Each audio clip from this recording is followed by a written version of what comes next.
Chapter 17. The Meeting and Troubles at Home. Shinobi Nations, mainland. Forest, close to Iron Border.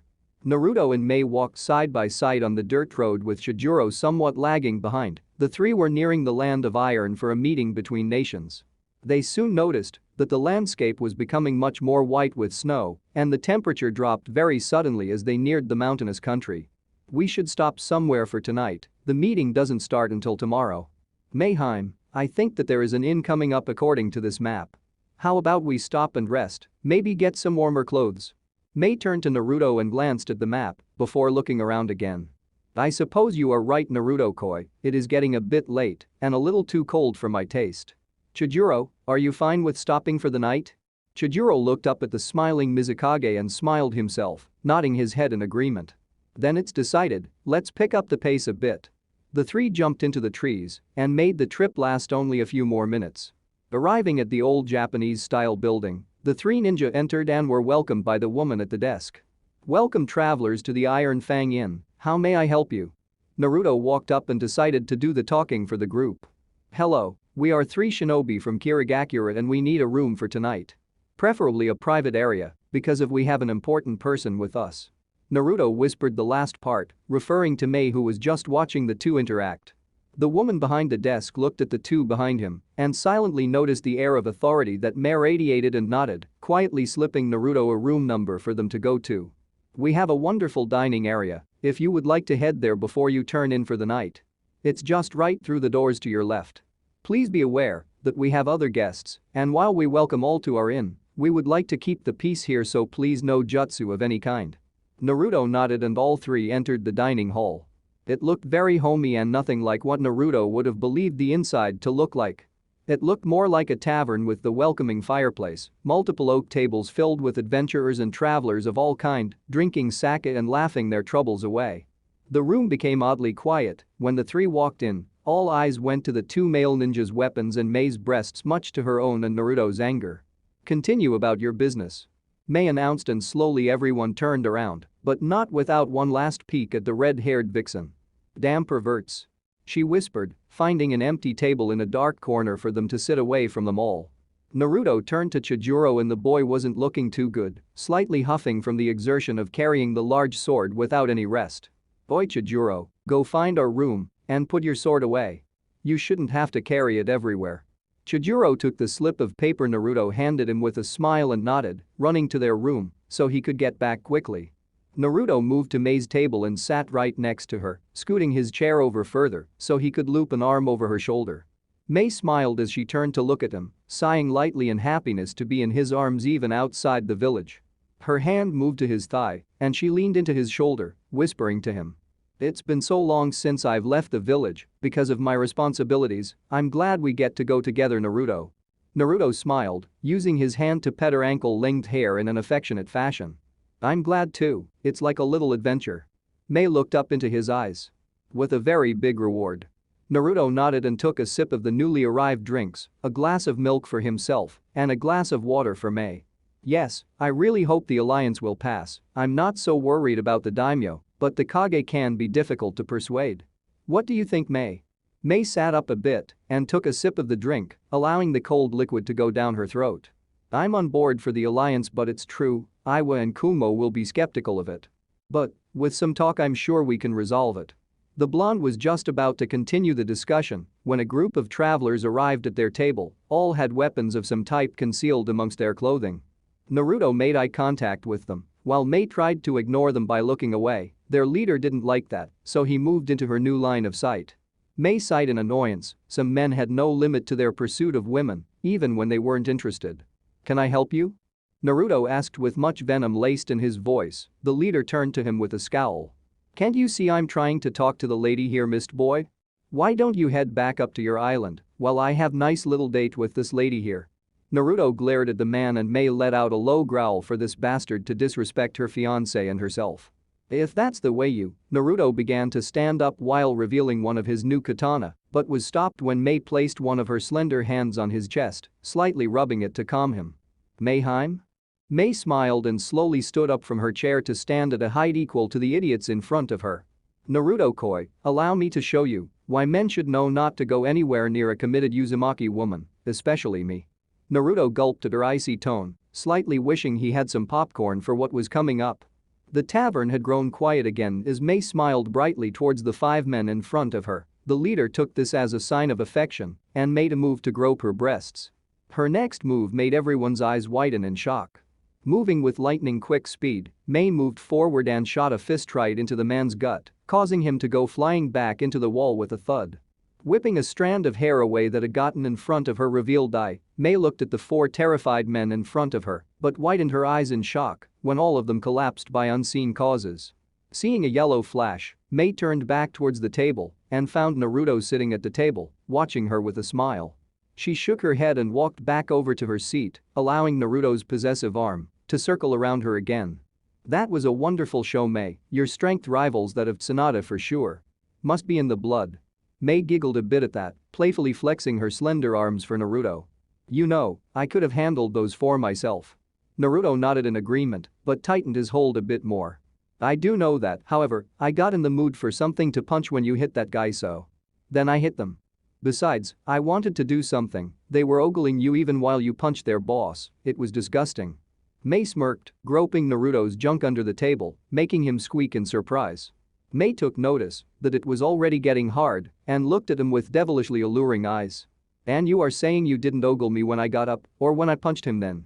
Naruto gulped, scratching his cheek in embarrassment. Mei had hit the mark. Well, maybe a little. Mei smiled as she leaned up and kissed Naruto on the cheek, leaving a blue imprint of her lips on it. If you are a good boy for the rest of tonight, we might just be able to do something for little Junior here. She accentuated just who she was talking about by slowly moving her hand up and down his shaft, giving Naruto the chills at the thought of sex. Define good exactly? Mei smirked before bringing him into another kiss. Chijuro walked into the dining hall and looked over at the table with the 2 engaged shinobi, noticing the men on the floor. What did I miss? Iron Forest Inn. 2nd floor. Mizukage Chambers. Naruto and Mei lay in their futon together. Chijuro was just outside allowing the 2 to have their privacy. Mei had stripped down to only her fishnets, while Naruto had taken everything off, except for his boxers. The 2 had planned to have a very fun evening. So Mei, are you ready for tomorrow? Naruto asked her. He figured that it would be a bit stressful to meet with all the other leaders of the elemental nations. Mei looked at him with a smile, petting his whiskered cheek. If you are asking if I'm nervous, then there is no need to worry, I'm quite prepared. I just hope they don't tear each other apart. It would be a bit difficult to get anything done if old rivalries arise. How secure is the land of iron? Mei had to think about this one for a little bit. Well, it has no shinobi village, instead preferring to maintain a large army of samurai. They have a very unique culture and inhabit a snow-covered land amongst the mountains here. I would say it is very secure, why do you ask? Naruto turned away from her and looked out the window. The crescent moon lit up the night sky. Just had a bad feeling, that's all. Mei frowned, pressing his face back to hers so he could see her smile. Don't worry, Naruto, before you know it we will be back in Kiri and we can continue our wedding plans. He smiled at that. I can't believe you are going to invite all the Uzumaki to Yuzu just to attend our wedding, isn't it a little bold? Mei took up a look of fake innocence. What? Just because we are practically announcing ourselves as the future of the clan doesn't mean that much, does it? She fell into a fit of giggles at Naruto's astounded face, much to his ire. I wonder how Ao is doing watching over Kiri for us. Mei noticed his sudden change and propped herself up with her arm so she could look down into his ocean blue eyes. I'm sure he is fine, Ao is very capable. Besides, the village has been at peace for many years now, we should have no problems while we are away. Now. Mei brought her head down and kissed Naruto's lips with her own, quieting any more of his bad omen talk. I think it's about time this Uzumaki man took his Uzumaki woman to bed. Naruto let out an aroused growl and rolled over on top of Mei. She was already working on his boxers. Anything to please my wife. Kirigakura. The streets were quiet today, barren of life, as if everyone just up and left. Playgrounds went unused, shops were locked, and their wares put away, even the academy was void of life. The only thing that stood out were flyers placed strategically around the city for an important rally in the village square. Kaio walked along with his loyal followers, some ninja and others high-ranking citizenry to the stage where he would talk to the majority of Kiri. All ages had been allowed and even encouraged to attend. If he could strike at the young ones' hearts, surely the old would fall into his hands. Today is the day we set Kiri on the right track that vile woman placed us on after the massacres. If it were not for her in the rebellion, we would have no more clans. Now it falls on me to lead them. It is like a dream come true. All that is missing is our great leaders Yugura and Madara. Kaio had a big smirk on his face as he moved through the parted crowd, looking into each of their eyes with his hazel ones. All the shinobi under his secret command wore masks to hide their identities so that when the revolution came, the loyalists would not know who their enemies were. As he took his spot on the podium, he overheard further talking amongst the populace gathered before him. Whispers of doubts and allegations levied against him could be heard, some asking for his arrest, while others seemed truly curious as to what he had to say. Wasn't he arrested? What, the prisons aren't that secure anymore, I guess. They need to keep loonies like this locked up. Looking amongst the crowd, he was glad to see that the man left in charge of Kiri had been successfully held up by a Koro in an emergency council meeting. This gave Kaio ample time for his speech, to which he hoped would inspire the people so much he would not need to make another until the time was right. People of Kiri. The crowd grew silent as the man's booming voice enveloped the square, leaving them all to look at the rebel. Kaio smiled at their attention. He had thought it would be more difficult for the people to listen, but he was glad they gave him a chance. I have come out of hiding from the tyranny set upon me by the 5th Mizukage to tell you of her actions and what she is doing for the good of the village. The people looked amongst one another, not understanding what Kaio meant. As far as they had seen, Mei had done nothing but good for the village, and she was actually a favorite amongst the people of Kiri. Kaio had been expecting this doubt in his words, however he resolved to remind them of the past atrocities of the Uzumaki and bloodlines. I would like to take you all back to a time before the Uzumaki like our Mizukage lived here, when the bloodlines were kept in check. What were we? He allowed a moment of silence to let the people mull this over. Some of the older ones nodded in recognition. We were at peace. We are at peace now. What's this got to do with the Mizukage's bloodline? Get off the stage. Please, just a few more moments of time to allow me to show my point. The people quieted, albeit reluctantly, allowing the man to continue. Before the Uzumaki came to us with their bloodthirsty empire, we lived in peace and prosperity as an isolated island nation. Now, with Mei Uzumaki in command of our forces and being guided by her treacherous ex-Konoha fiancé Naruto Uzumaki, they plan to lead us into a war that is not ours to fight. The people's eyes widened at the man's audacity to insult both the Mizukage and her fiancé with such slander. She wouldn't do that. Naruto isn't influencing her at all, he is a proud Kiri ninja. What is this war? Kaio smiled at the question, raising his voice over the rioting mass. We have sent our glorious leader off so that she may ally us with the dogs of Konoha, the muscle-bound idiots of Kumo, the backward tyrants of Iwa, and the lazy nomads of Suna. Yes, this sounds like a wonderful idea on paper. But allow me to show you all its flaws. The man's slurs against the other countries gave a few chuckles amongst the old and the young. Many began to question just what the treaty entailed. With this treaty, we will be allying against a terrorist organization that goes by the name of Akatsuki, known to be the kidnappers of numerous Jinchuriki and murderers of innocents. How much of this is true? Is this really the true enemy they are sending our children to fight, a measly 5 shinobi? I think not. Everyone's eyes widened at that. They wanted to waste lives just to kill 5 shinobi? Why would we waste our time with this organization? The Jinchuriki aren't worth protecting over something like this, they are monsters. Let me remind you all that your beloved Naruto Uzumaki is also a Jinchuriki, one that has been hiding himself away inside our walls. He has been using you all as meat shields to shy away this organization so that he may live longer. By whispering into our Kage's welcoming ear, he has persuaded the nations to protect him like the coward he is. Cries of outrage could be heard. The people were torn on who to believe in, Naruto or Kaio. The present shinobi spread amongst the crowd were horrified by Kaio's words. They could not believe how much one person could twist their words so much. The general population of shinobi were still on Naruto's side, however, the civilians were another story. While the Mizukage often made public speeches to the people, Naruto had no such bond to the citizens, and many felt like they really didn't know the real Naruto. They began to get twisted thoughts of a devilish Naruto plotting behind their backs, corrupting their beloved Mizukage. That is not all. You cannot just place the blame of danger on Naruto alone, Mei. I mean, the Mizukage is also responsible for this. It was she who allowed him to enter this village, she who made the decision to privately train him, she allowed him into her home and later her heart, and she has chosen to side herself with the monster himself. Surely it is not a coincidence? Kaio watched as they looked to one another for answers that only he could give them. They were in his hands now. Now to bring in the bloodlines. It wasn't a coincidence at all. It was in their blood to plot against us. They inherited their ancestors' power trip and wished to create another Uzumaki empire. All Uzumaki are a danger to our security here, sleeper agents just waiting for your beloved leader's call before they act upon us with that infernal bloodline. How can we trust them? Better yet, how can you trust any bloodline to not backstab you? The answer is simple, you can't. Small circles were now forming, people were edging away from one another in suspicion of who had a bloodline. The easiest to find in the forming circles were Uzumaki, their uncommon traits in appearance allowed the trained eye to pick them out. Many veterans of the war began to push the bloodline users into the circles. Many Uzumaki children were openly insulted by their younger friends. The redheads knew not what to do, most had given up any idea of reforming a clan, wishing only to live a peaceful life. They were not prepared to defend themselves against this angry crowd. The men began to hug their wives close, glaring right back at the citizens of Kiri they had once called friends just a moment ago.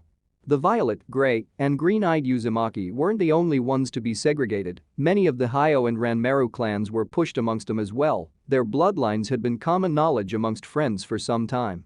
Why are you all acting like this? We have been fry, a soft-spoken Uzumaki woman tried to soothe the crowd but only got slapped for her outburst by a Kiri man. Shut the hell up, you whore. It's because of you that my boy is going to have to go and fight, and when he comes back we will all be your slaves. Damn you and your bloodline. Kaio allowed himself to finish his speech with a question and a great hint at what he was preparing to accomplish. I leave you all now hoping that I have revealed what your leader has tried so hard to keep from you. Maybe your outlooks have even been changed. I am but an old man with little ambition. I only wish for us all to continue living in the Kiri I fought many wars for and love with my heart. Now you must all choose, what must we do to stop bloodlines from gaining any more power? Yugura, our late Mizukage, seemed to have quite a good idea. Kaio excused himself with a bow, slowly being led away by his bodyguards, while the people stayed in the streets for a few moments longer. The Mizukage is a tyrant waiting to take over, we must act. Death to the Mizukage. Kaio would make a great leader, he warned us, before they could act. Death to Uzumaki. Kaio for Rakudame Mizukage. Death to Uzumaki. Kaio for Rakudame Mizukage. Death to Uzumaki. Kaio for Rakudame Mizukage. Their chants spread throughout the city, sending chills down the spines of the bloodline users and a happy tingle in Kaio's chest. Let the revolution begin. Land of Iron. Castle of Iron. Kage Summit. Naruto, Mei, and Chijuro walked into the large castle freezing cold, having to walk through no less than half a dozen gate checkpoints and guard posts. The three were thoroughly exhausted but felt energy rush through them as they entered the large castle. A warm gush of air immediately warmed their chilled bodies. Well, this is much better. Naruto announced, allowing his hands to fall to his sides instead of having them cross over his chest in an effort to keep warm.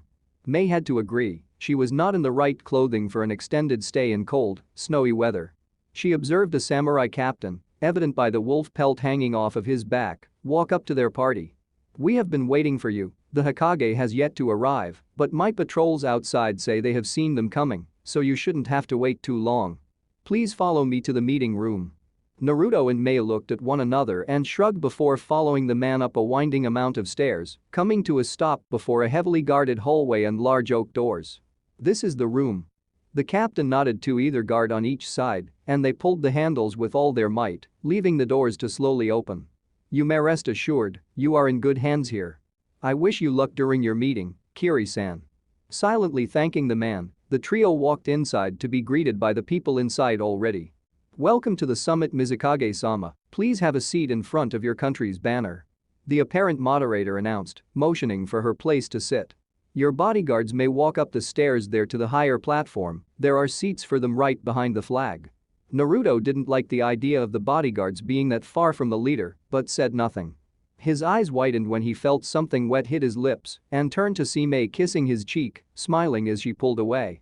Smiling towards her, he gave her a quick peck before looking towards the Kage already present.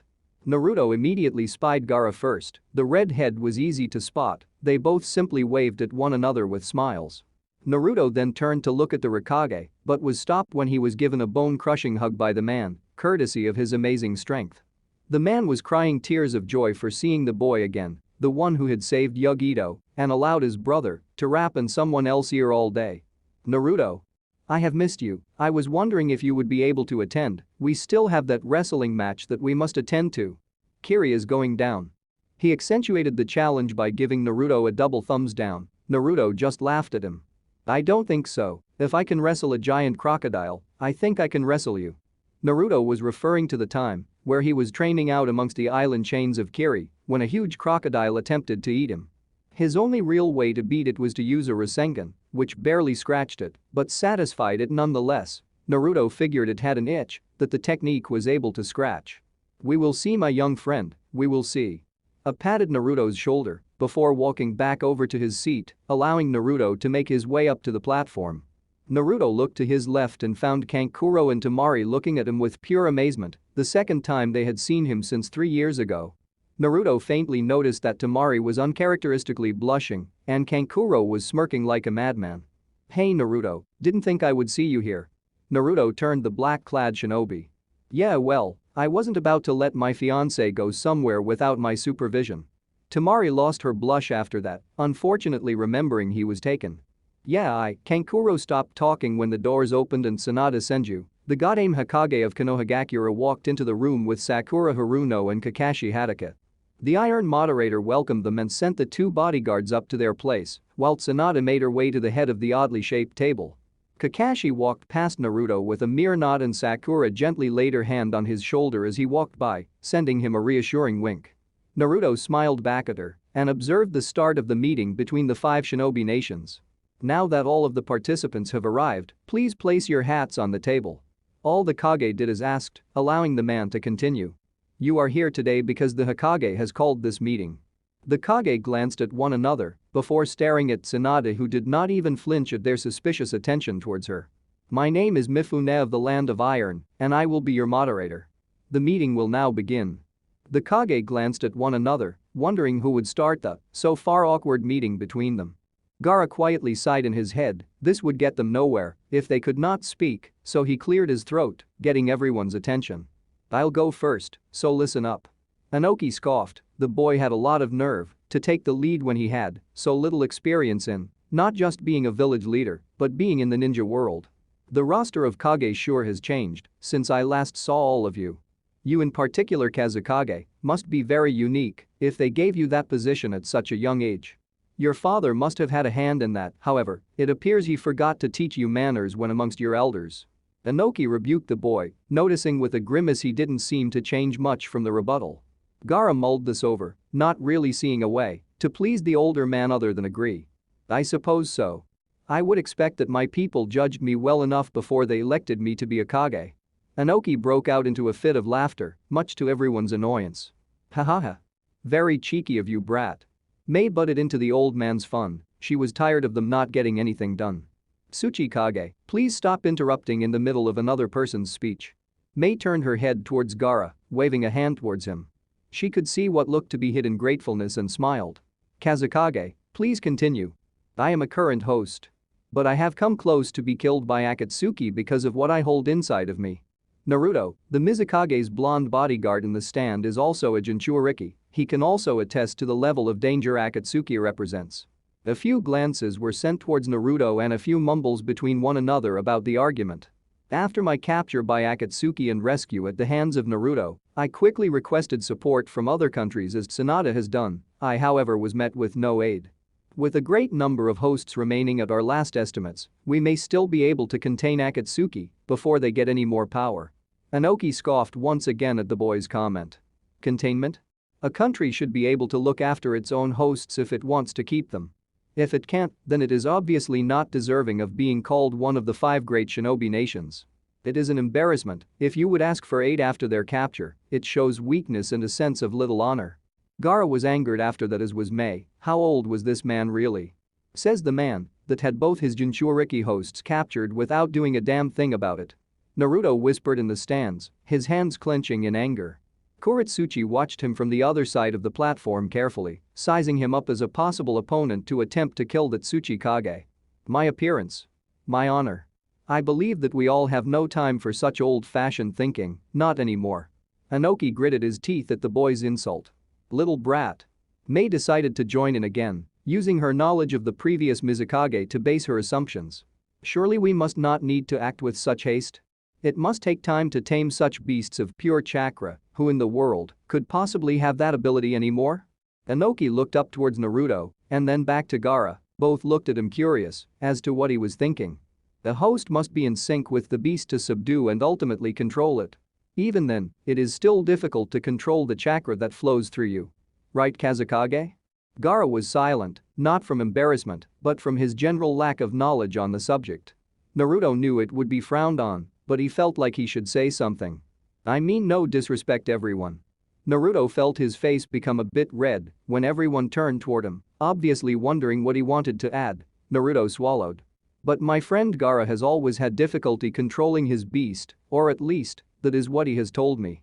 Inoki looked back to Gaara, who was silent for a moment before nodding his head in agreement to Naruto's explanation. What have you to add, Naruto? Sanada asked her grandson. Naruto smiled while scratching the back of his head.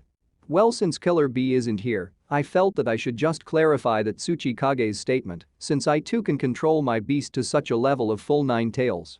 There were gasps all around. It was amazing to think that the 9 tails had finally been subdued, no less by a mere teenager. Are you serious? I asked after shooting up from his chair, his hands clenching in excitement. Yes, sir, and it is true that it is difficult to control the beast. A level of bonding and trust is needed with your tailed beast in order to truly reach that level. I can only guess that it is very difficult for Gaara to get along with his beast, let alone contact it. Kyuubi can be a little bloodthirsty, but Inoki interrupted him, in shock that the beasts could talk. You mean that you can talk to it? It speaks human? Naruto nodded, not seeing what the big deal was. My god. Sanada muttered. This certainly reveals much and also raises many new questions. Questions to be asked at a later time. For now, we must refocus our attention on Akatsuki. Mifune ordered, bringing everyone back to the original point of the meeting. Mei winked towards Naruto before turning back around. We must use this to our advantage. If we can talk to the damn things, it means we might be able to persuade them to our side as well. Our armies would be unstopped. Inoki stopped himself from his ramble by a sense of danger coming from his left. Naruto sensed it as well, looking towards Chijuro to give him the order. Everyone else was already moving to protect their Kage from one another. Chijuro, let's go. Right. The Raikage slammed his fist onto the table in anger, prompting the bodyguards to form up in front of their Kage in a protective fashion against a lightning ninja. Naruto had his hands in the dog hand sign, his mouth slightly bulging with the lava building up for an attack. Chijuro had his sword out and pointed towards the Raikage, an uncharacteristic scowl set on his features. Sakura had her fists raised in an ex-brawling style to defend both herself and her master. Kakashi was charging up at Chidori with his Sharingan already revealed and glaring dangerously at the Kage. Kuretsuchi had a kunai prepared and stood beside her large partner Akatsuchi. Both were in front of the 2 Kumo bodyguards, challenging them to move an inch towards the Tsuchikage. Tamari and Kankuro stood the farthest away. Kankuro had his main puppet revealed, while Tamari shielded Gaara with her war fan. Both were glaring at the man's supposed attempt to hurt their little brother. C and Arui stood their ground, kunai and butcher sword in their hands respectively. I had not been expecting such a quick move and stood there, huffing from both annoyance and shock. This is neutral ground, please refrain from such emotional outbursts here.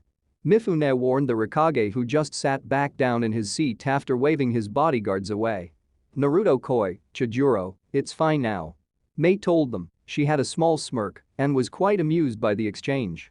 She also had a tint of pink on her cheeks from the thought of Naruto coming to her rescue so quickly, her knight in shining armor so to speak. I am hopeless. And I love it. Sakura, Kakashi, that was a wonderful reaction, but please sit back down. Kakashi nodded and headed back up, but Sakura was hesitant to leave.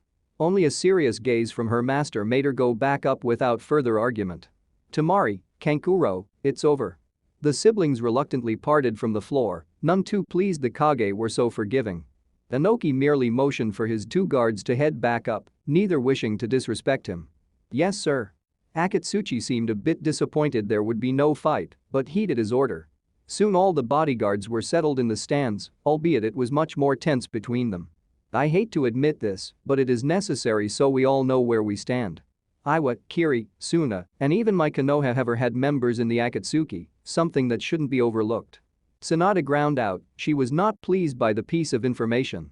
The mentioned Kage merely looked down a bit in shame, but said nothing, was silently smirking at how his village was the only pure one. Further, there are those among you who have used Akatsuki to further your country's selfish gains. Announced after Tsunada's revelation, his temper getting the better of him. Inoki made a sideways glare towards the blonde, one of which was readily returned by the younger man. Used Akatsuki? What do you mean? Gaara asked incredulously, how does one use Akatsuki? Weren't they a group that kidnapped Jinchuriki, plain and simple? I have thought about the real reason of why the Hokage has called us all here, and I have come to the conclusion that while I don't trust any of you personally, I do trust one person here. Naruto. Naruto was shocked that he was once again being pulled into the conversation. Everyone's eyes were back on him. I trust Naruto. If it wasn't for his help, Yugito would not be among the living, and Akatsuki would be one-tailed beast stronger. As for my brother Killer Bee, from what I hear they have become great friends with one another, if the 9 swords on his back are any proof. Even my hunters have enjoyed his company and support, so I pledge that I will help the Jinchuriki, not the country. Everyone took a moment to soak his proclamation in, Naruto included. He was truly honored to be recognized like that, by the Hokage no less. That is acceptable, but what do you mean by using Akatsuki? Gaara cut back in, he was still in shock over the idea. They turned to look towards him and pointed an accusing finger to the Kazekage, a glare marred his features. You're in this high of a position of power, and yet you don't know. Speak to your village elders for the truth. You used Akatsuki in the invasion of Konoha. Everyone's eyes widened in recognition, Orochimaru. The nations of the world are moving towards peace through pressure of the lords of our countries. Disarmament is beginning to take its toll. Such a thing as a ninja village is a strain on any economy, no matter how powerful the nation. The more ninja you have, the less money you make, and our lords care about money. To this end, we have less and less ninja recruitment, and no one to replace the veterans going into retirement. Inoki explained to the audience, reflecting his own village's problems as he spoke. You can't send a battalion of green ninja right out of the academy to go to war, you would lose. So what do? You find an alternative, and that alternative happened to be Akatsuki. Gaara seethed, his anger rising at the proposal of using that organization for such selfish means. Inoki merely shrugged, remembering his dealings with the young woman named Konan, if he was remembering correctly. It was simple, pay the fee and the job would get done. They were accessible to us, relatively cheap compared to the job's difficulty, and the job always got done with good results.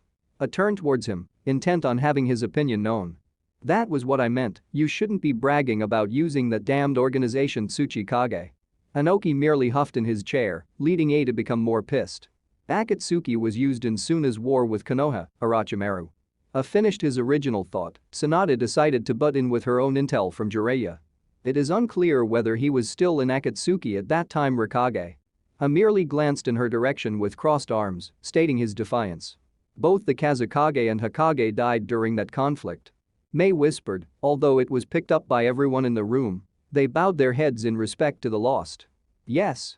And I can't help but feel that something about it isn't right. I mumbled, stroking his beard in thought.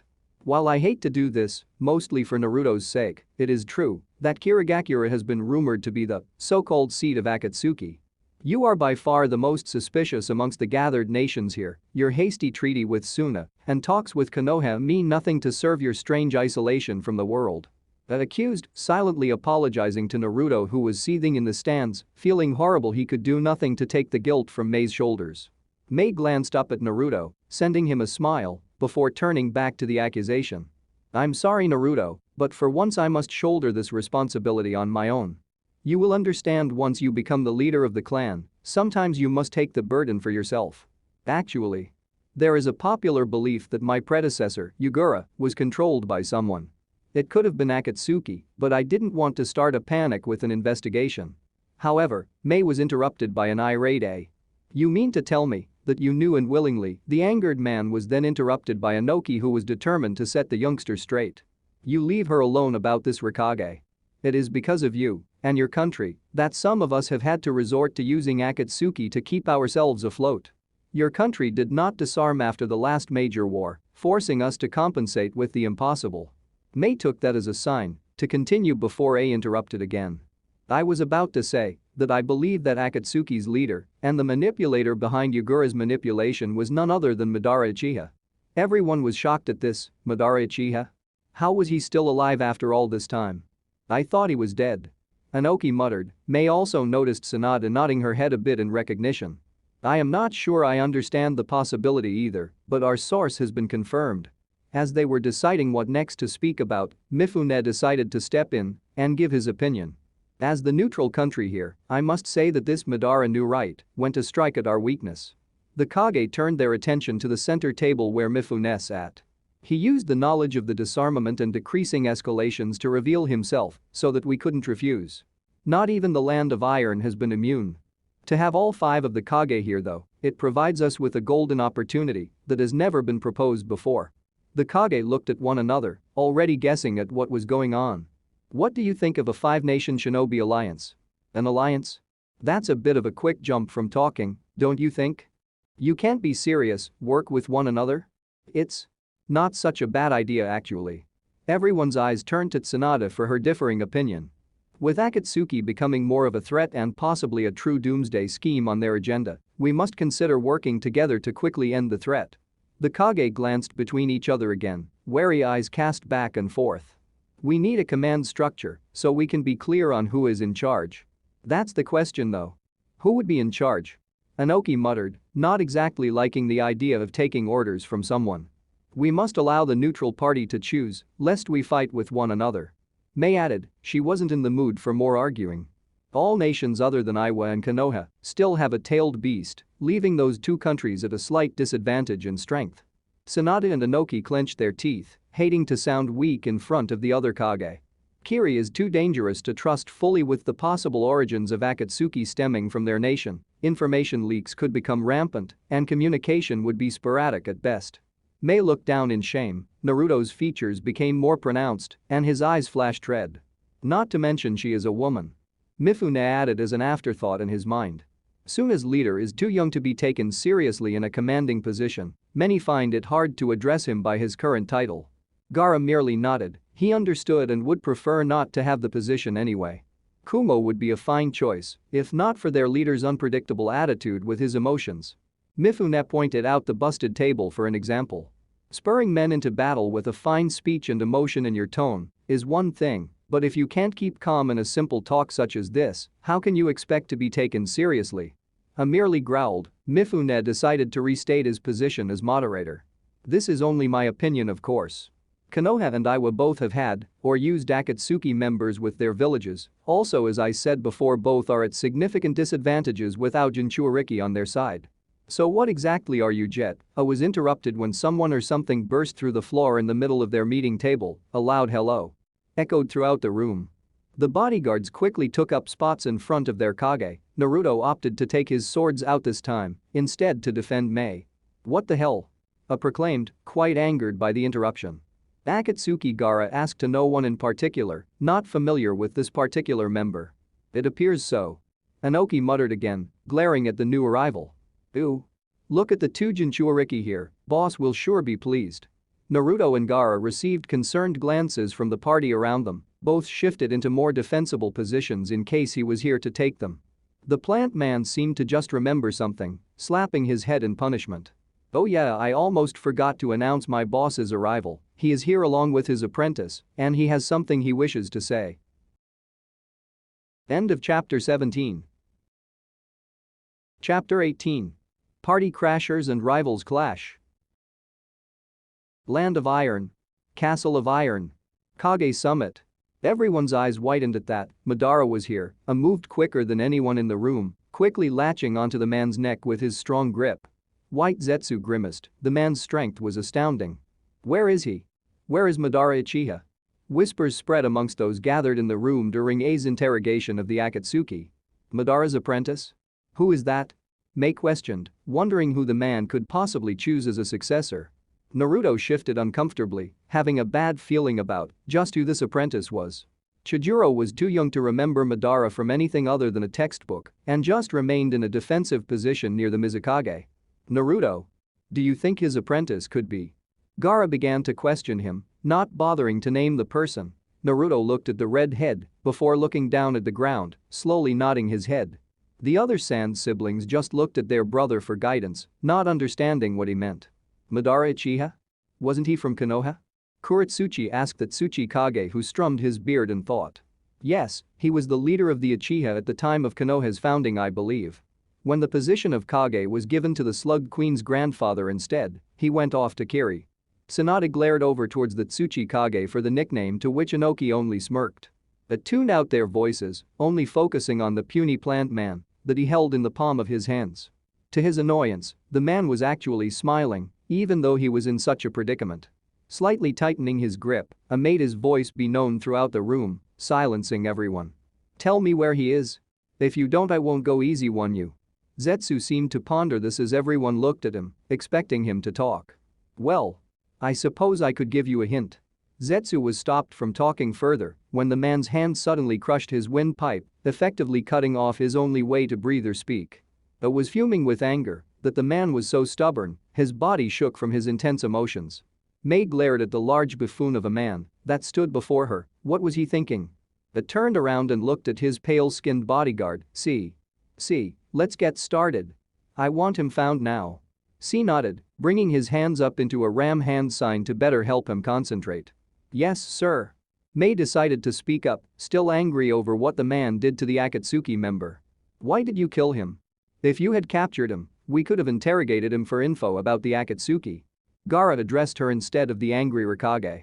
Akatsuki members don't talk nor betray the organization, they are all too loyal. Mei backed up on her accusations after that, deciding it was a lost cause anyway. The moderator had observed the interaction between the shinobi calmly from his desk, deciding now was the time to get the situation under control. He turned towards his personal advisors and bodyguards, Akisaka and Yurikaku, giving them orders. Akisaka, Yurikaku, order everyone on full alert and to begin conducting searches throughout the perimeter for Madara Uchiha. His eyes narrowed to slits as he stared at the Akatsuki corpse in front of him, whispering the last part of his orders. And to prepare for battle. Yes, sir. They saluted, beginning to take control of the legion of samurai patrolling the castle. A move towards the wall of the room in a heartbeat, bringing his fist back and punching straight through the stone barrier. Everyone's eyes widened by the man's spontaneity, they had no idea what he was planning on doing. See, Darui, let's go. We are going to search every inch of this castle until we find him. The rest of you Kage should stay here, you will only get in my way. With that, the man ran out through the large hole in the wall, while his bodyguards lagged behind for just a few seconds. Sorry about the table. And the wall. Darui exclaimed before getting dragged along by C, who was determined to catch up to his leader. Naruto and the others somewhat relaxed their guard, sensing the immediate danger over. Naruto took up a place right beside Mei, who chose to stay in her seat for the time being.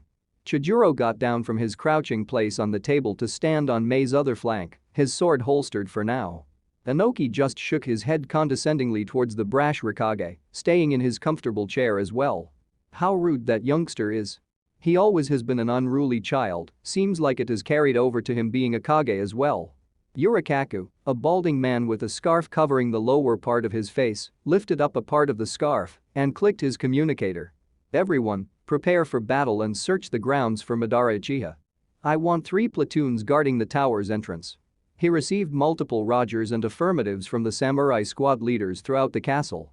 The shadow of a figure slithered along the ceiling, looking at all of the Kage and bodyguards. It was also listening to the conversations, especially interested in the recent orders given to the samurai legions.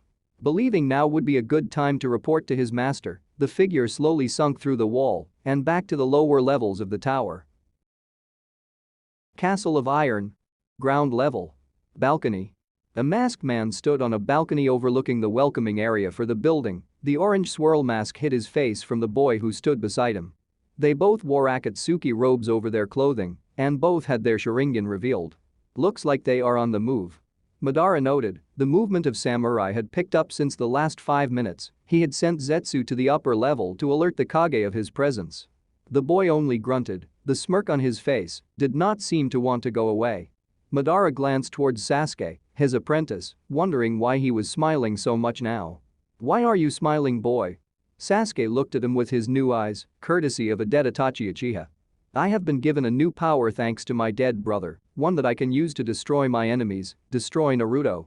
Madara only shook his head and sighed. This boy wanted too much revenge on people he had no idea whether he could beat or not. Since the boy's induction, Madara had quickly learned the extent of his hate towards Itachi and his goal to kill him. With a promise of allowing him to kill Itachi, Madara easily gained his apprentice's trust. Now anyone could tell that at his current level, Sasuke stood no chance against his older brother, so Madara trained him before they fought. Sasuke quickly grew impatient, though, and insisted that he recall Itachi so that Sasuke could kill him, so he did just that. Madara and Zetsu personally observed the battle and watched the two brothers fight it out. While he performed quite well to Madara's expectations, Sasuke was eventually forced on the defensive, and Madara realized it was only a matter of time before the boy was defeated. Placing Sasuke under a genjutsu using his own Mangekyo, Madara dispatched Itachi himself and took the man's eyes for his bargaining chip. When Sasuke awoke from the genjutsu, he was under the belief that he had placed the final blow on Itachi and not Madara, who was happy to allow the boy to believe that. After promising him power beyond his dreams and the ability to bring the Uchiha back to greatness, Madara transplanted Itachi's eyes to Sasuke, giving him the power of the Mangekyo. "Well, you aren't ready to use your new power yet. It's barely been a week since the transplant, and you still can't harness the Amaterasu flames correctly, let alone quench them. You should go play with the samurai and provide a wonderful distraction for me while I talk to the Kage." Sasuke frowned and said nothing, his Sharingan swirling angrily. Madara glared right back at the boy, moving at lightning-quick speeds and pushing him against a wall behind them.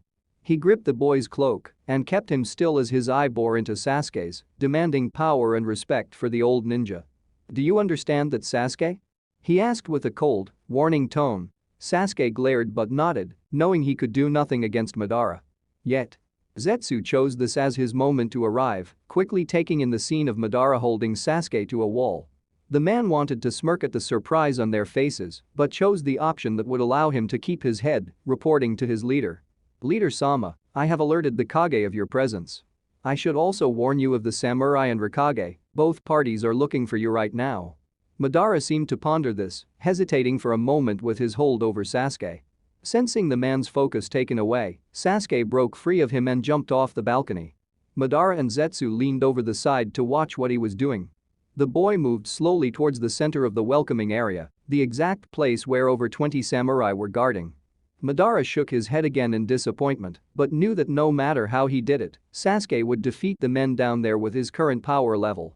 He turned towards Zetsu, who seemed to be captured by the sight that was developing below him. "Zetsu, stay here with Sasuke as I meet with the Kage upstairs. If the Raikage comes after him, make sure he stays alive." Zetsu smiled and saluted his leader, who soon disappeared in a swirl of chakra. Letting his leader's absence sink in for only a moment, Zetsu went straight over to the edge of the balcony and continued to watch the growing conflict. "I wonder how much punishment Sasuke can take before I have to rescue him." Castle of Iron. Ground level.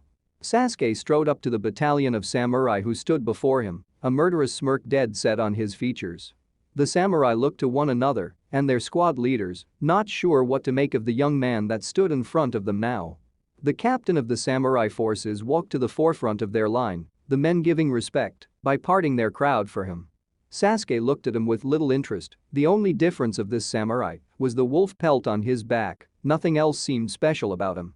The captain held up a hand signaling Sasuke to halt, and to humor the man, he did just that. "State your business here, Uchiha-san. This is neutral ground and the Hokage has already brought the 2 allowed bodyguards inside with her, you should not be here. Leave now before we are forced to apprehend and detain you." Sasuke's smile never left his face, something that angered the captain more than anything. "You obviously don't know much about what goes on outside of your country, do you? As you can tell by this cloak, I am a member of Akatsuki." The samurai suddenly went on the defensive, taking out their swords and formed a staggered line in front of the Uchiha. "And since you can't see a headband, it obviously means I'm not affiliated with Konoha any longer. Now then." Sasuke threw off his cloak, revealing a new outfit of his Madara had given him. It was comprised of a black suit, similar to the one Madara wore underneath his cloak. He had two plate guards just like Madara's that ran from his hips down to his lower legs. Sasuke patted his chest armor that covered him front and back, neck to groin, and was made of the same design and material as his leg guards. The samurai were a bit intimidated by this, not expecting a ninja to wear any type of armor. The captain stood resolute though, he had fought ninja before, armor or no, and still defeated them through both strength of mind and body. Stand firm, men. We will show this Uchiha how the samurai welcome uninvited guests. The samurai looked at their captain in awe and cheered, raising their swords high up into the air for victory. Sasuke watched them celebrate before the battle even started, pathetic if you ask him. I will just have to teach them how superior the Uchiha are. Are you done? Sasuke asked the men who were beginning to calm down from their early celebrating, leading to a deadly quiet room. The samurai began to stiffen, their hands clenching around their sword hilts. Sasuke watched in interest as the chakra in their bodies slowly connected and engulfed the blades, leading them to be enveloped in a blue chakra cloak. Zetsu and Sasuke were silently amazed by the skill these non-shinobi had in manipulating chakra.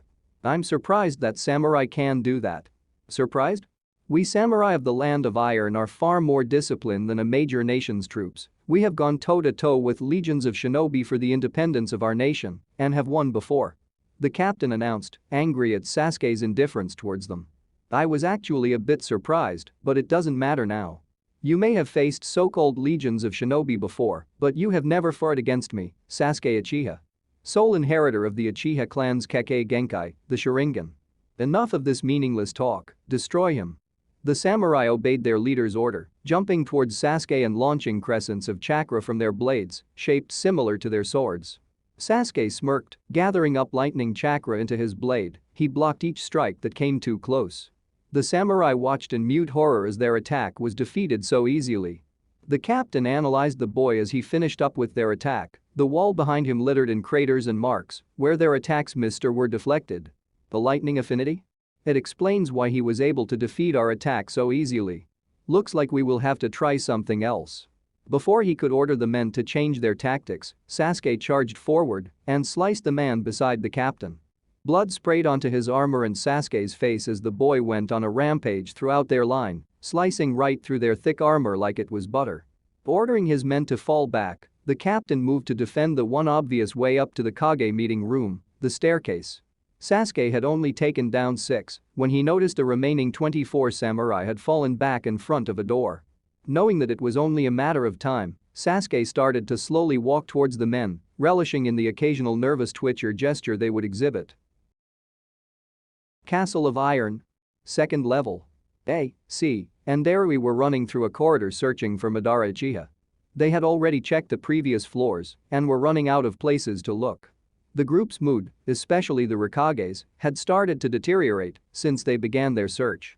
The frustration of not finding the man had gotten to the ill-tempered Kage, and it was now showing with the man's tense disposition. C was keeping an eye out for strange chakra when he felt something, or more like lost the feeling of something. Reaching out with his mind, C noticed that 6 chakra sources had disappeared one level below them. He could only guess that the samurai had encountered their target or other Akatsuki members and were losing. Sir, I can feel chakra sources disappearing, it has to be Akatsuki. A glance towards him, his face contorted in frustration and anger. Which way? Terumi glanced towards his Rikage, the man was definitely too excited and wound up. Directly below us. He stopped running and looked downward, anticipating the battle in his mind already. Bringing up his fist, he brought the roof crashing down the occupants of the level below before jumping down with his 2 bodyguards. Castle of Iron. Ground level. Sasuke had just reached the middle of the room when he felt the ground shake beneath him and heard a distinct cracking of stone. Looking upwards, he watched as the ceiling caved in from an unseen force, forcing him to jump away from the center. The samurai looked upwards to find their savior, the Rikage and his men falling to the ground. The captain was relieved, even he knew that his men stood little chance against Sasuke, they were merely there to buy time. He hit the ground and looked around to see a boy in armor with a sword out. He noticed the red eyes of the Sharingan and knew this to either be Madara or one of his men. Terumi looked behind him to check on the samurai, relieved to see that most were still alive. C merely glared at the Uchiha, he had caused the samurai and the Kage much grief, and it was time he be made to pay. You? Are you Madara Uchiha? A questioned Sasuke, pointing an accusing finger towards the young boy. Sasuke's eyes widened and his mouth gaped in surprise before moving back to a smirk, a guttural howl of laughter erupting from his throat. Ei's hands clenched in anger as did C's. Who was this boy that would dare laugh at the Hokage? Darui merely looked at the boy with confusion. What the hell was his problem? Attacking these men on his own? He is either very powerful or very cocky. Seeing his age, I would say the latter. Hahaha. You actually believe me to be that old man? Hardly. I am his apprentice, Sasuke Uchiha. That will change someday though, I will be the master soon enough. Why, you little brat?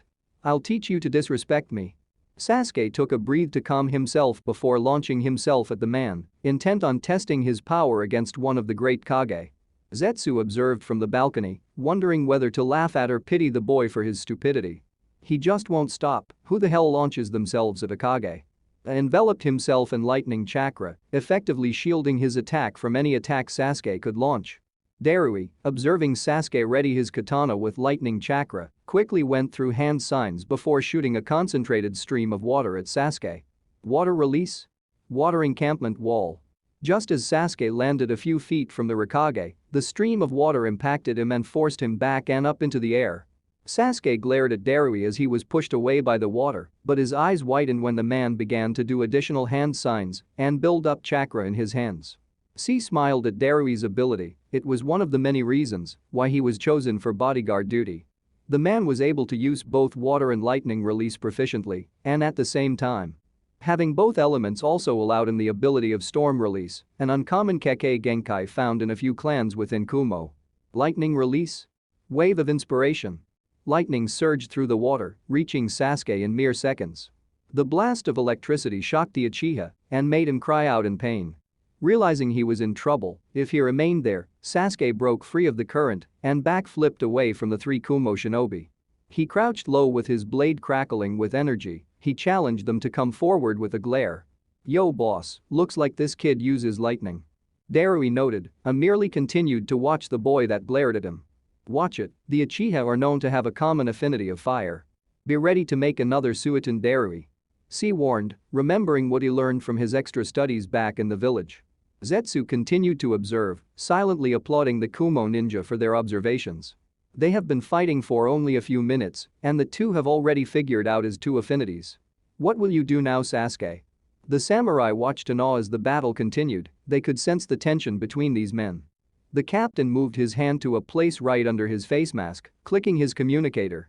We have been attacked by a member of Akatsuki. The Hokage is currently engaging the enemy on the ground floor. Request assistance. He received an affirmative from Yurikaku. 3 additional battalions were being brought in from the perimeter to reinforce his men. In the meantime, the captain continued to observe the battle of the titans, wondering who would be the winner. These are Jonin that I'm fighting, including the Hokage. This could get very interesting. Sasuke thought with a sick satisfaction. C intended to wipe the grin from Sasuke's face with his technique, going through 3 hand signs to get it started. I'll stop him in his tracks. Lightning illusion flash of lightning pillar. He announced, bringing Sasuke's attention over to him. Sasuke observed the move with his Sharingan, a blinding light forming in front of him, which would stop him from being able to see. An illusion? You will have to do better. Sasuke prepared to break the Genjutsu when the Hokage came plowing out from the thick screen of light, bringing his fist crashing into Sasuke's stomach. Realizing this was a Genjutsu as well, Sasuke broke the Genjutsu just in time to see Darui and the Hokage in front of him prepared to attack. C silently applauded the Sharingan's capabilities of seeing through the double illusion, not that it would matter for long. Noticing he had awoken from the Genjutsu, decided to gloat before smashing the boy's head with his fist.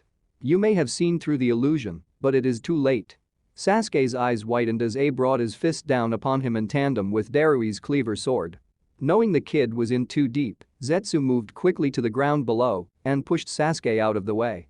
Darui stopped his sword swing and faced the new intruder, but was momentarily disoriented by the Hokage's supercharged fist hitting the ground. Sasuke glared at the new arrival, angered that the man thought him to be so weak as to need saving. Zetsu merely smirked towards the kid. He still had much to learn in the shinobi world. I don't need your help, Zetsu. Get the hell out of here and crawl back into the ground where you belong. Zetsu's eyes widened a bit at the insult, but he nonetheless continued to smile, slowly sinking into the ground. Alright Sasuke, we will see how far you get without me to save you. Sasuke merely mfed at the man's threat, choosing instead to watch the recovering Kumo shinobi. The captain watched as the shinobi continued to attack one another, breaking more and more of the castle floor with their antics. These ninja are pretty rough. Darui turned towards C, who was hanging near the back of their formation. He was not a frontline fighter like the Rikage or Darui.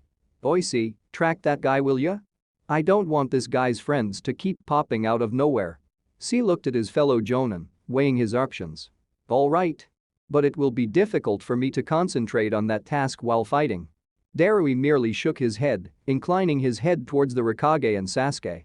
The boss and I can handle this kid, don't worry about it. The blonde man nodded and closed his eyes, concentration, feeling for the retreating Zetsu in the nearby chakra sources. Zetsu kept moving around the room, not staying in one place, so the boy would have trouble tracking him. From the interaction between the Kumo ninja and his own observations, it was obvious this C was a sensor type as well as an established genjutsu user. This guy could become a little troublesome, looks like I'll have to kill him. Castle of Iron. Top floor. Kage Summit. The Kage remained sitting in their seats, awaiting A's imminent arrival from his fruitless search. This was obviously not the case, however, as Mifune's advisor reported that the loud noises heard from the lower floors was actually a fight between an Uchiha and the Rikage. Naruto and Gaara both had a very good guess at who Madara's apprentice was before this information sealed the deal. Sasuke was here. Mifune's other bodyguard, Yurikaku, inspected the corpse of Zetsu, seeing if he was really dead or not. The bodyguards merely stood beside their Kage, not bothering to return to the upper platform with such a tense atmosphere now. We need to be prepared if Madara comes here, because if he has come for a fight, it will be a difficult one for us. Sanada announced, bringing everyone's attention to her. If it comes down to that, I will fight Madara. His connection to the massacres and the death of the previous Mizukage leads him to be a dangerous war criminal amongst Kiri shinobi. Mei said, making sure everyone knew that Kiri was ready to fight. Naruto and Chijuro merely nodded in agreement with their Mizukage. I agree with that, Yurikaku, please request a double layer of guards in the corridor outside. The man at his side nodded in affirmation and began to speak into his communicator again. All you youngsters are getting so worried about one man. No matter how powerful he is, Madara wouldn't dare fight all 5 Kage at the same time, it is a death wish. Inoki boasted he had remained in his seat quietly until the Kage began to talk about Madara coming up here. While we wait for the Rikage to return, I would like to question you all on our previous thought. Do you believe an alliance is the correct path? It seems unbelievable with the amount of conflict between your nations so far, but are you willing to give it a chance? The Kage looked at Mifune and then at each other, processing the man's question. I believe it to be a necessity to prevent further war between us. Such ideals have remained within our minds as children, but slowly die as we grow old and bitter. Now that we have been presented with the idea together and with a common enemy, we have a chance to make the future better for our children. Sanada said to the others, believing the alliance would truly be a wonderful thing. Inoki merely scoffed. That sounds like a wonderful idea. But ideas and ideals take much time to come to fruition. If you are too hasty in the journey for the reward at your destination, you will easily make mistakes and lose sight of what you originally wanted to accomplish. Gaara spoke up after the old man, coming to defense of Sanada. Haven't we had enough time to process this ideal? Decades of death and destruction have left a lasting impression on all people, civilian and shinobi alike. To decide to go on this road now is not a sign of haste, but a sign of progress. The Kage listened to the boy's words, they were true as were Sanada's. HMPH. Not like it matters anyway, we will be back at war soon enough if our daimyo have anything to say about it. Gaara decided to attack the old man for that comment. I can't accept your lack of faith in our determination. If we are all willing to sacrifice something for the ultimate greater good, that of peace, then what should we allow to stand in our way? Something this important will never be easy, it is something we will have to fight for, something we shinobi are good at. Inoki merely gave a hearty laugh. The boy had a way with words when he actually used them. Well-spoken Kazekage. Mei commented. Naruto patted his friend on the back with a smile which was returned by the redhead. Before further talk could continue, a loud banging and impacts could be heard, bringing all the shinobi present back up to a more defensive stance. Temari turned to her brother, wondering what they should do if Sasuke was able to arrive up there. Gaara, what should we do if Sasuke is able to make it up here? He is a traitor to Konoha and is now affiliated with Akatsuki. Gaara pondered it for a moment. Uchiha Sasuke, huh? He whispered, pondering what to do. Akatsuki looked to the Tsuchikage, also wondering what to do in this situation. Tsuchikage-sama, what should we do? Prepare for battle? Inoki looked up at the tall boy, playfully glaring at him. Of course not. What if my hips give out on me? Akatsuki held up his hands in defense and tried to apologize. Kuretsuchi had other plans though. Hey Gramps, mind if I head down and check out the battle? I have never seen Akatsuki in action, let alone in Uchiha. Inoki looked at the young woman, her excitement was practically oozing out of her to go and watch the fight. He ended up sighing in defeat. Do what you want. Just be sure to stay out of the Rikage's way. He might kill you on accident. She pumped her fist in victory. What do you want to do, partner? She asked Akatsuki. He merely smiled and pointed towards the Tsuchikage. I had better stay here just in case his hips give out. She seemed a bit disappointed, but was still excited about the fight. Down below, the fight was becoming much more intense between Kumo and Akatsuki. Castle of Iron. Ground level. Sasuke tensed his body as the two sides glared at one another, waiting for the other to attack. He weighed his options. One of the guards had been taken out of the fight because he had to track Zetsu. At least that fool was useful to me in some way. The two he was fighting, though, were obviously the strongest though. The Rikage had yet to show his true power yet though. As far as Sasuke could tell, the large man used his lightning release to enhance his taijutsu moves. He also noticed the man had incredible speed and it was difficult for his Sharingan to track. Darui was a challenge both because he wielded a sword and because of his multiple elements. He had so far shown excellent ability with both lightning and water and had caused him much grief in the beginning of the battle. Even with the odds stacked against him, Sasuke merely got more excited at the prospect of fighting against the impossible. I suppose it's time to get serious now that you are down a man. And Darui glared at the Uchiha, mad that he was still gloating in his position. Don't push your luck, boy. He yelled out before launching himself towards Sasuke, appearing in front of the boy in just a few seconds. His Sharingan just barely detecting him in time, Sasuke sidestepped his power punch and attempted to slice through the man's ribcage, only to have his sword repulsed by the lightning armor. Lightning cannot defeat lightning, looks like I will have to try something else. Sasuke ran through hand signs as he fell back away from the Rikage, who was still orientating himself towards Sasuke's new position. Compressing large amounts of heated fire chakra within his body, Sasuke shot them all out at the same time in the form of large dragons, all launched towards the Rikage. Realizing now was a good time to jump in, Darui leaped to the defense of the Rikage, going through a quick succession of hand signs and shooting out a gust of water. Water release, water encampment wall.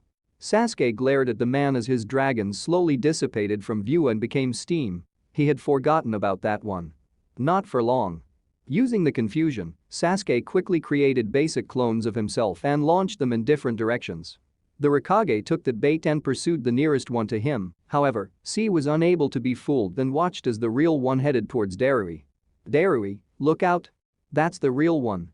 The large sword user had just finished his jutsu when Sasuke reached him, bringing his face mere inches from Darui's. The man fell into the Sharingan's trap. Darui watched as the Sharingan hypnotically swirled around, bringing a heavy darkness upon him. Damn it, again jutsu. And I fell for it. I can't even move. C could only watch in horror as his partner fell to the ground in a heap, knocked unconscious by the jutsu. The Rikage had heard C's cry of warning and turned around on Sasuke, tying the boy up in close combat. The blonde bodyguard turned to the large congregation of samurai at the door, pointing over to his friend. Samurai. Get him to safety, I can't protect him while C was unable to finish as Zetsu leaped out of the floor and launched a sudden attack on the medic, forcing him on the defensive. The captain realized the man spoke the truth and quickly moved to get the man with a squad of his men. They retrieved the heavy body of Darui and brought him to the staircase, where over 40 samurai now protected. C watched them carry Darui away, a feeling of relief showed as his shoulders sagged. He now could fight unhindered now that he didn't have to protect anyone. He backflipped away from Zetsu when he noticed that a multitude of clones were being created from the ground, leading there to be over a dozen of them now for C to fight. Cracking his knuckles, C smirked and charged towards the Zetsu clones. Castle of Iron. Ground level. Sasuke and A charged towards one another, one with Chidori and another with a lightning-encased elbow.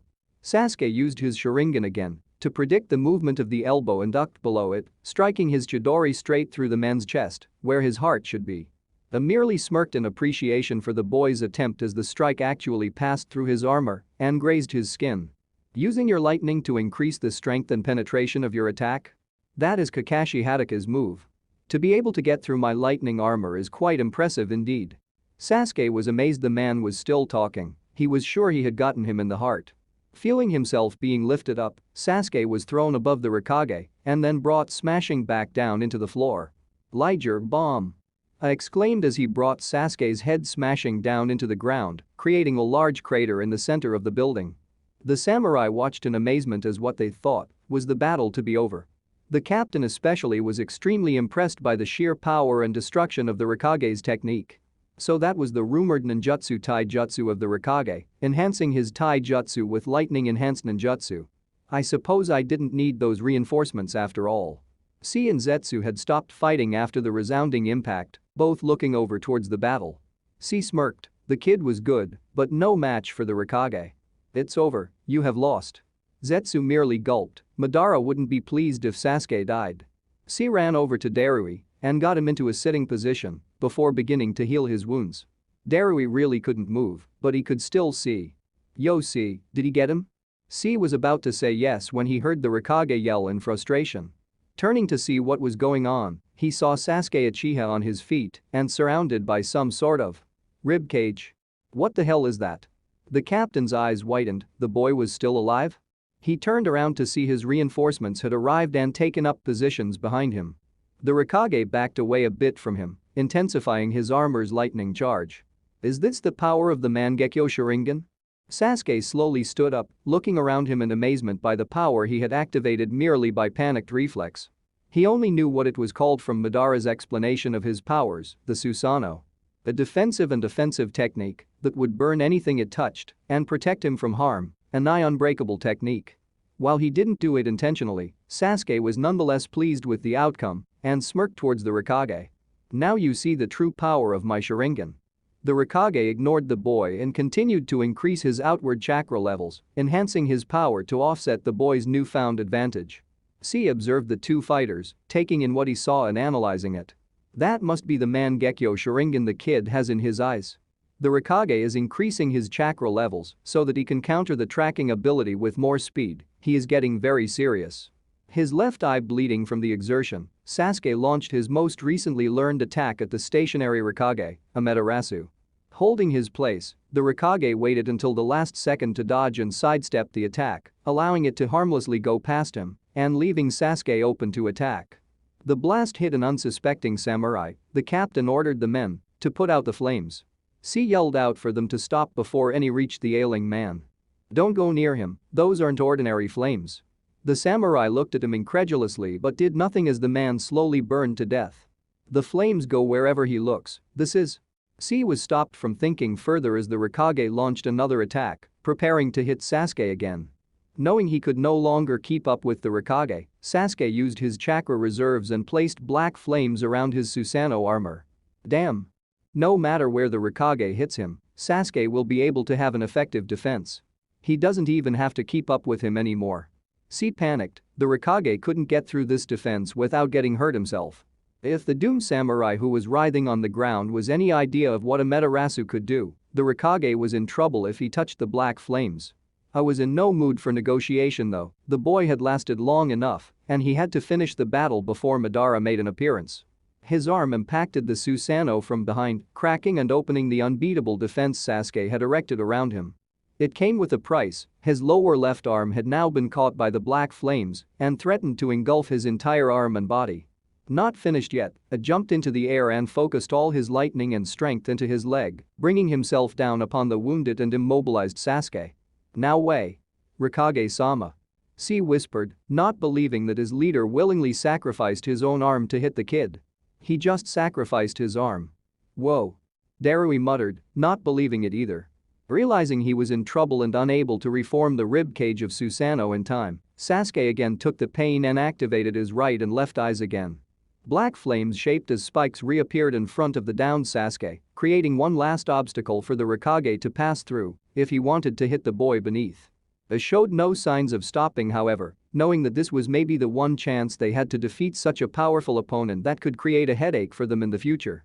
And Darui's eyes widened, he was still going through with it. Hokage. You're going to risk your leg too. Before he could hit the shield of black flames, the Hokage was stopped by a slab of sand that blocked his foot instead. Both the samurai and bodyguards turned their attention to the middle of the room, where Gaara had now revealed himself. The sand oozed out from the gourd on his back, signaling that it was in fact he who had interfered. The Hokage quickly pushed away from Sasuke and landed near his bodyguards, glaring at the interruption. Gaara of the Sand. The Kazekage. Sasuke noted from his kneeling position in the crater of rubble, observing the new arrival. Temari made her presence known with a quick attack launched by her war fan at Sasuke. Wind release, Sai the Weasel. Pockets of wind smashed into each other as they raced towards Sasuke, increasing their power by merging with one another. Sasuke easily dodged the attack, he however realized that her plan was only to force him back and not really hurt him. Kankuro used his chakra strings to detach the burning samurai of his armor, effectively saving him from a Amaterasu. So that's a Amaterasu. Kankuro noted as he threw the armor away from everyone. What the hell are you doing here, Kazekage? If your answer isn't sufficient, I will not forgive you for your interruption. Gaara merely glanced at the Hokage before continuing to stare at Sasuke. If you were to continue your attack, you would lose not only your arm, but your leg too. Besides, I needed to talk to Sasuke. The boy in question quirked an eyebrow, wondering what the Kazekage wanted with him. The Hokage merely huffed and turned his attention to his arm, cutting it from the elbow down. He moved what was left of the hand towards C, indicating he heal it. Get to work on the bleeding C. As soon as you are done, I'll attack Sasuke again. C stumbled a bit, but quickly moved to begin healing his arm. Your eyes? They are like mine once were. The drive to kill those responsible for the problems and hatred in your life is still strong in your heart, as is your want for power. Sasuke merely listened to the boy, not really understanding what he was trying to say. You cannot solve problems through getting revenge, for it will only bring on more suffering and more revenge. It is still not too late for you to end this and go back to Konoha. Kankuro decided to advise his brother on the lost cause. Gaara. Naruto already tried what you are trying to do. He failed back then, Sasuke's only grown further in his hatred since then. Temari was next. Besides, everyone who he has hurt or affected will call for his blood. By attacking this summit with Akatsuki, he has already signed his death wish. He has no future. Gaara closed his eyes for a moment, deciding to try one last time. Sasuke. Even with darkness, there is always a sliver of light. Both of us have been in the darkness for so long, we both are able to see the light better than anyone, that is your chance. Sasuke smirked, coughing up some blood. I have long since given up looking for that annoying light. If darkness gives me what I want, then who am I to find an alternative?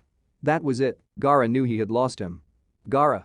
Temari warned, Kankuro glanced at his brother and could see his indecision. This isn't personal, Gaara, you are the Kazekage now.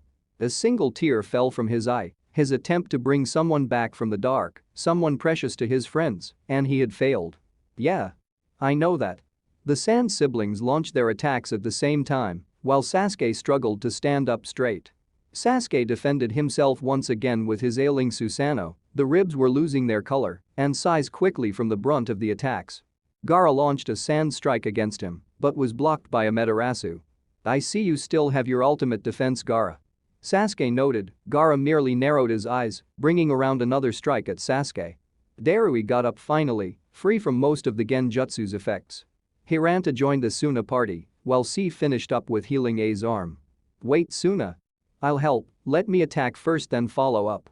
The Sand siblings merely nodded. Darui went through the correct hand signs and activated his Kekkei Genkai, Storm Release. Storm Release, Laser Circus. A stream of lightning strikes spread from his hands and shot towards Sasuke like water. It was followed closely by the siblings' attacks. Sasuke took the entire attack without moving. A large explosion ensued. A large cloud of dust blew towards everyone, making them cover their eyes as they looked to see if the attack had hit. Their eyes widened in horror as a large skeleton was revealed by the dissolution of the dust cloud. Sasuke stood right inside the ribcage, smirking. My absolute defense is still stronger though. he said with a laugh. The samurai observed the towering monstrosity, never seeing anything like it before. What the hell is that thing? One yelled out, unable to contain his horror. Is this really his power? The power of darkness? Gaara questioned, observing the thing before him.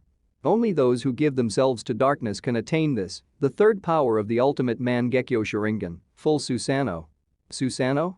Gaara questioned, never hearing the term before.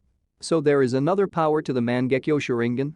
Temari asked, getting confused with just what Sasuke could do with those eyes. That Uchiha always has something up his sleeve. Kankuro noted, getting annoyed by his tenacity. Darui, Suna. You have to retreat. C yelled out from his location beside the Raikage, they couldn't handle the thing's power. His sensor ability told him it was some dark power with immense chakra levels. Instead of aiming for the shinobi with Susanoo's arms, Sasuke targeted the pillars that held the roof together. Knowing the building layout the best, the samurai watched in horror as the pillars broke. If that keeps up, the roof will cave. We have to stop him somehow. It was too late, however, the ceiling caved in and allowed a multitude of rocks to fall towards the hapless shinobi and samurai. Not knowing what to do, the samurai ran around in a panic attempting to avoid the falling objects.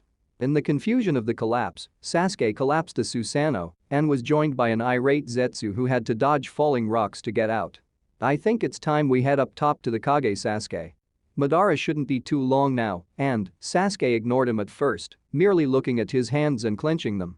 He could feel the strength flowing through him, he wanted more. Why bother? There is a wonderful fight down here, and the Raikage obviously wants a piece of me. Zetsu sighed, he now had to play the trump card. You forget I'm a stickler for detail, Sasuke. When I was up there, guess who I saw? Naruto Uzumaki. Sasuke's eyes widened, and he turned on Zetsu, gripping his throat tightly. Not again. Zetsu thought, having enough of being grabbed by the neck today. Take me to him. Now. Zetsu obliged him, anything to keep the kid alive until Madara was done with whatever he was doing. The two left the scene right before the Raikage blasted through the rubble with his lightning-imbued hand. C was now free as well and began searching for Darui in the Kazekage. He found there was no need to, though, after seeing all four safe under a wall of sand. Sorry, Kazekage. Darui muttered, their attack had failed and Gaara had been forced to protect him. The boy did not say anything back. Looking around, Kankuro stated the obvious. Looks like Sasuke got away while we were distracted. I noticed as well, yelling at them to get a move on. We have to get him. He has information on Madara and Akatsuki. Castle of Iron. Top floor. Kage summit. The Kage sat uneasily, they had heard the loud explosion and sound of tumbling rocks down below and knew something was very wrong. It had gotten very quiet, the bodyguards looked left and right waiting for the attack to come. Kakashi, with his Sharingan, watched as new chakra sources appeared and noted they were now above them. They are here, above us. Everyone shifted their eyes to the ceiling where Sasuke stood alone, looking straight at Naruto with murderous intent. All those gathered glared at the boy who had affiliated himself with Akatsuki, the kid was going to have to die. Naruto took Sasuke's glare as a challenge and shifted his position, slightly bending his knees in preparation. Mifune jumped up from his chair and revealed a hidden sword of his, identical to his fellow samurai countrymen's. It glowed with chakra and attempted to slice Sasuke, only to be blocked by Sasuke's lightning-enhanced blade. Not bad. You are not the one I want, old man. Sasuke used his blade to avert the man's weapon away from his center mass, allowing Sasuke to kick him in the stomach. Mifune was sent crashing down to the ground while Sasuke was open to attack. Naruto launched himself into the air and stood on the ceiling along with Sasuke. Kage and bodyguards, stay where you are. I will handle this one. Personally. Everyone's eyes widened at the blonde's declaration. The Akatsuki that stood before them had apparently bested both the Raikage and Kazekage, and he still would take him on? Inoki smirked, the boy was out for glory from his point of view. My hips are hurting me, you all may do as you like. Sanada and her party stood up, ready to apprehend Sasuke as he was a Konoha criminal first. Stay out of this, Sanada. She hesitated only for a moment because of Naruto's commanding tone before preparing to jump up again. She only hesitated again because of his eyes. Ba-chan. Please. Sanada couldn't say no to him after that, she halted in her attack. Mei had stayed silent until now, debating whether to listen to Naruto or throw caution to the wind and help him anyway. Naruto seemed to know her thoughts and looked down at her with a reassuring smile, one of which he returned. She needed no further reassurance, Mei knew Naruto would win. Naruto?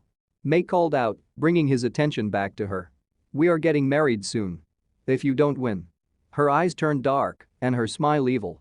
I'll kill you myself. Naruto nervously chuckled and nodded. That's my fiancé all right. Uzumaki women are crazy. Are you ready, dope? Sasuke asked, tired of waiting for his revenge. Naruto turned back to him and readied his swords, his blue eyes pierced Sasuke's red Sharingan. Let's go, team. End of chapter 18.